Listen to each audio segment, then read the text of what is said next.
Hello everyone, good morning. কেমন আছো তোমরা সবাই? শিউলি লাইফস্টাইল ব্লগে ওয়েলকাম আমার আরও একটা নতুন ভিডিওতে।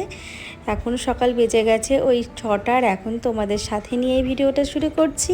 তো এখন দেখো গোপু সোনাকে একদম ঘুম থেকে তুলে এই যে ওকে এখন সেবা দিয়ে দেবো আর ঠাকুর ঘরটাও ক্লিন করে নেব। তো প্রত্যেক দিন আমি এরকমই করি, যখনই গোপু সোনাকে ঘুম থেকে তুলি ওকে কিন্তু সেবা দিয়ে একবারে ঠাকুরের ঘরের কাজগুলো মানে মুছে ঘরে যে বাকি কাজগুলো থাকে সেইগুলো করে নিয়ে তারপরে রান্নার কাজে যায়। এটা আমার প্রত্যেক দিনের রুটিন বলতে পারো। আর সকালে কিন্তু সেই 5:30টায় ঘুম থেকে উঠে কিন্তু সমস্ত কাজ কমপ্লিট, মানে বাসি কাজগুলো কমপ্লিট। আর এখন দেখো হাজব্যান্ড দাঁড়িয়ে দাঁড়িয়ে চা খাচ্ছে আর আমার সঙ্গে কিন্তু গল্প করছে, আর দুজনে মিলে হাসাহাসি করছি। যাই হোক, গোপু সোনার দর্শনটাও তোমাদের দেখিয়ে দিলাম। আশা করি তোমাদের সারা দিনটা অনেক ভালো কাটবে। তাহলে চলো বাকি কাজগুলো সেরে নিই। তো হাজব্যান্ড চা খেয়ে চলে গেছে বাজার করতে। আসলে ও সকালে ডিউটি আছে আর আমাদের বাজারটা ছিল না, মানে গত সপ্তাহে রোববারে অল্প বাজার করেছিল, এই জন্য কিন্তু বাজারটা কম আছে।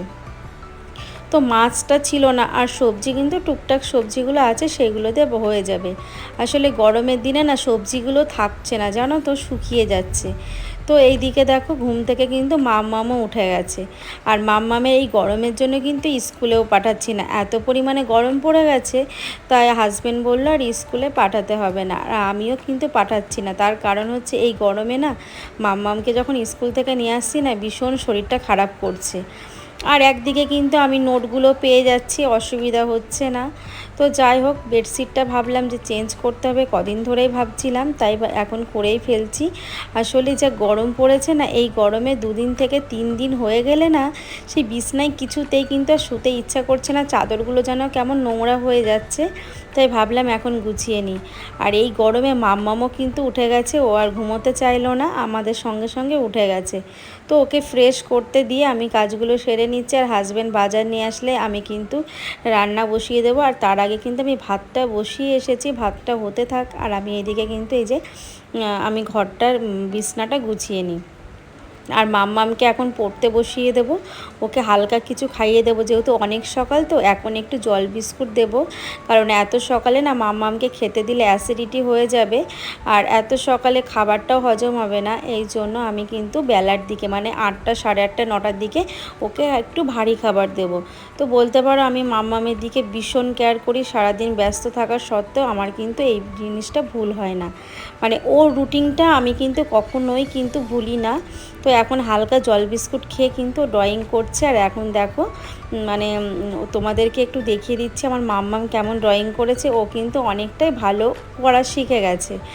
তো সেইগুলোই তোমাদেরকে দেখাচ্ছে, বলছে আন্টি দেখো আমি এই ড্রয়িং করেছি, ওই ড্রয়িং করেছি।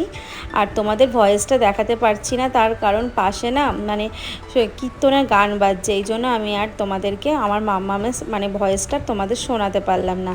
তো তোমাদের সবাইকে দেখাচ্ছে, আন্টি বলো কেমন হয়েছে আমার ড্রয়িংটা। তো সেটাই বলছে। তো তোমাদেরকে দেখিয়ে দিলাম মাম্মাম এখন বসে ড্রয়িং করুক, আর আমি দেখো চলে আসলাম সোজা রান্নাঘরে। তো ভাতটা বসিয়ে দিয়েছি, এদিকে ডালটা বসিয়ে দেবো, ডালটা সিদ্ধ বসাবো, মুসুরির ডাল। তো এই জন্য, আর অল্প ডাল তো তার জন্য আর প্রেশার কুকারে দিই না, কারণ অল্প ডাল না প্রেশার কুকারে হতেও চায় না। আর যেহেতু হাজব্যান্ডের জন্য রোজ আমাকে ডাল করতে হয়, তো ওকে প্রত্যেক দিন কিছু দাও না দাও, ওকে ডাল ভাত দিলে ও যেন ওর কাছে অমৃত মনে হয়। তো কালকে যে শাকটা কেটে রেখেছিলাম সেই শাকটা দেখো এই যে সকালবেলায় না ভিজিয়ে দিয়েছিলাম।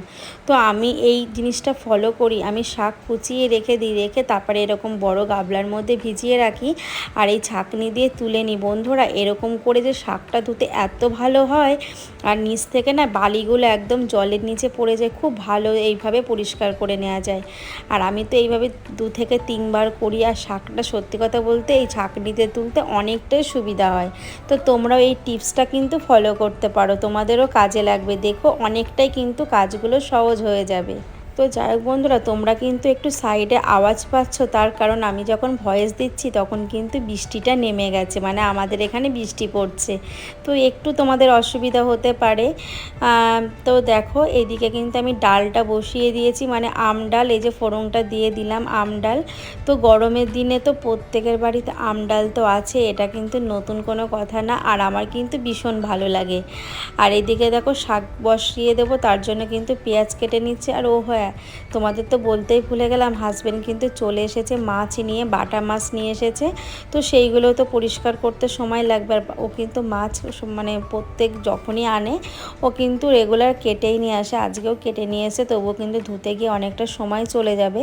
তো হাজব্যান্ড বললো আমাকে মাছ ভাজা দিয়ে ডাল দিয়ে দাও, তো এটাই আমার হয়ে যাবে, আমার আর কিছুই লাগবে না।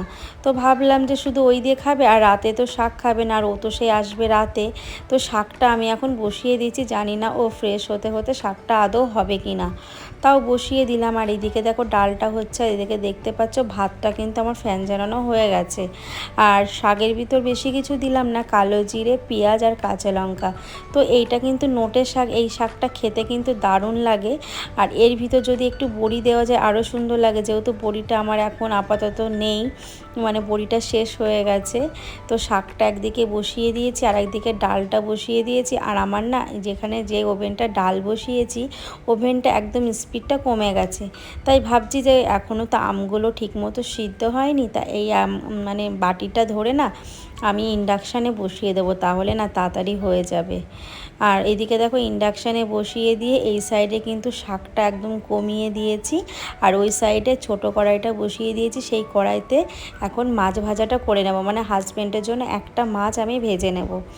আর মানে কি বলো তো, এখন যদি প্রত্যেকটা মাছ ভালো করে ধুতে যায় তো ওই দিকে কিন্তু আমার মাছ ভাজাটাও হবে না, আর হাজব্যান্ডকে কিন্তু দিতেও দেরি হয়ে যাবে। আর এইদিকে দেখো এই যে মাছ ভাজাটা বসিয়ে দিয়ে আমি কিন্তু এই যে হাজব্যান্ডের টিফিনের কৌটোগুলো ভালো করে ধুয়ে নিচ্ছি। তার কারণ হচ্ছে রাতে ধুয়েছিলাম, ধুয়ে না রান্নাঘরে এইভাবে উবুর করা ছিল, তা ভাবলাম যে একটু ধুলো ধুলো পড়ে গেছে, তাই ভাবলাম ভালো করে একটু ধুয়ে নিই। আর এইদিকে দেখো মাছ ভাজাটা নাড়িয়ে দিয়ে না, তারপরে শাকটাও নাড়িয়ে দিয়ে আমি হাজব্যান্ডের জন্য খাবারটাও বেড়ে নেব। তো শাকটা প্রায় অর্ধেকটা হয়ে গেছে, জানি না শেষ পর্যন্ত দিতে পারবো কি না। আর আমার এদিকে কিন্তু ডালটাও প্রায় হয়ে গেছে, এখন নামিয়ে নেব। আর ভাত আর ডালটা নামিয়ে না আগে ঠান্ডা করতে দেবো। আসলে কি বলো তো, গরম ভাত নিয়ে গেলে না এই গরমে খাবারটা নষ্ট হয়ে যেতে পারে, আর স্টিলের কৌটোর মধ্যে দিই, তার কারণ খাবারটা খুব ভালো থাকে। আর খাবারটা যদি আমি ঠান্ডা করে দিতে পারি, ও যখনই খাবে তখন কোনো সময় কিন্তু খাবারটা নষ্ট হয় না। এটা যেহেতু আমি প্রত্যেক দিন করি, এটা আমার কিন্তু একদম কিন্তু মাথায় আসে যে এইভাবে করলে কিন্তু এইভাবে মানে খাবারটাও নষ্ট হবে না। তো এইভাবেই প্রত্যেকটা কাজ কিন্তু আমি বুদ্ধিভাবেই করি। আর দেখো শাকটাও হয়ে গেছে, আর শাকটা কিন্তু খেতেও দুর্দান্ত হয়েছিল। তো যাই হোক, হাজব্যান্ডের খাবার ঠান্ডা করতে দিয়ে তারপরে আমি সোজা কিন্তু এই যে রান্নাঘরে এই যে মাছগুলো ধুয়ে নিয়েছি। আর তোমরা বন্ধুরা মেঘের কিন্তু আওয়াজ শুনতে পারছো, তো প্লিজ কিছু মাইন্ড করো না। তো মাছটা বসিয়ে দিয়েছি, আর একবারে কিন্তু মাছগুলো হবে না, দুবার করেই করতে হবে। তো এই দিকে কিন্তু মাছ ভাজা বসিয়ে দিয়ে না আমি মশলাটা করে নেব। তো আমি বাটা মাছটা যখনই করি না, কারণ আমার হাজব্যান্ড আর আমার মাম্মাম পছন্দ করে কি বলো তো, সর্ষে পোস্ত দিয়ে খেতে ভীষণ পছন্দ করে, আর আমারও কিন্তু ভীষণ ভালো লাগে। তো আমার না পোস্তটা দিতে ভুলে গেছিলাম, তো পোস্তটা এখন দিয়ে দিলাম। আর ধনেপাতা নেই, যেহেতু ধনেপাতা দিলে তো স্মেলে কিন্তু দারুণ হয়ে যায়। আর আমি এর মধ্যে কিন্তু কাঁচা লঙ্কা, সর্ষে পোস্ত, তার সঙ্গে একটু জিরে দিয়েছি, আর একটা টমেটো দিয়েছি। মাছের মধ্যে দেখবি একটু টমেটো না দিলে কিন্তু মাছের সে টেস্ট বা ফ্লেভারটা আসে না। তো এইদিকে দেখো আমি এই যে মশলাটা করে নিয়েছি, আর এখন আমি মাছটা বসিয়ে দেব। তো মাছটা হয়ে গেলে কিন্তু আমার রান্না কমপ্লিট বন্ধুরা। সকাল 5:30টায় ঘুম থেকে উঠে এই সমস্ত কাজ কিন্তু এইভাবে অফিসে রান্না থেকে শুরু করে সব কিছু কিন্তু একা হাতেই কিন্তু সব কিছু ম্যানেজ করি। আর কি করব বলো, একা হাতে না করলে তো হবে না, তার জন্য কিন্তু সকালে একটু বুদ্ধি করে উঠলে কিন্তু সমস্ত কাজ কিন্তু কমপ্লিট হয়ে যায়। তো আমার কিন্তু এদিকে মাছটাও হয়ে গেছে, আর এদিকে কিন্তু মাম্মামকেও না এই ফাঁকে আমি দুধ কর্নফ্লেক্স খাইয়ে দিয়েছিলাম, তারপরে কিন্তু পরে একটা ফল কেটে দেব। তো সকালবেলায় তারপরে দুধ কর্নফ্লেক্স খেয়েছে, খাওয়ার পরে কিন্তু অনেকক্ষণ হয়ে গেছে, তো ভাবলাম গরমে না আমি আর টিফিন করব না, আর একার জন্য না টিফিন করতেও ভালো লাগে না। যদি হাজব্যান্ড সকালবেলা রুটি খেত তাহলে আমি রুটি করতাম, তাই ভাবলাম যে ফ্রিজে মানে টক দই আছে, একটু লস্যি করি। মাম্মামও পছন্দ করে আর আমারও ভীষণ ভালো লাগে। তো লস্যি খেলেই কিন্তু ভীষণ শরীরটাও ভালো থাকবে, ফ্রেশ লাগবে আর কাজেরও কিন্তু এনার্জি আসবে।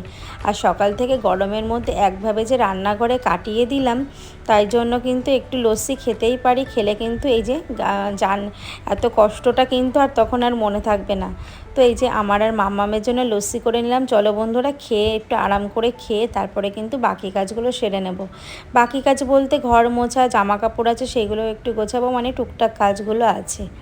তো যাই হোক, আমি আর মাম্মাম কিন্তু আরামে খেয়ে নিলাম, মানে একদম ফ্যানের তলায় বসে। আর ভীষণ কিন্তু ফ্রেশও লাগছে বন্ধুরা, অনেকটা কিন্তু মানে রিল্যাক্স ফিল করছি, মানে ভীষণ ভালো লাগছে শরীরটা।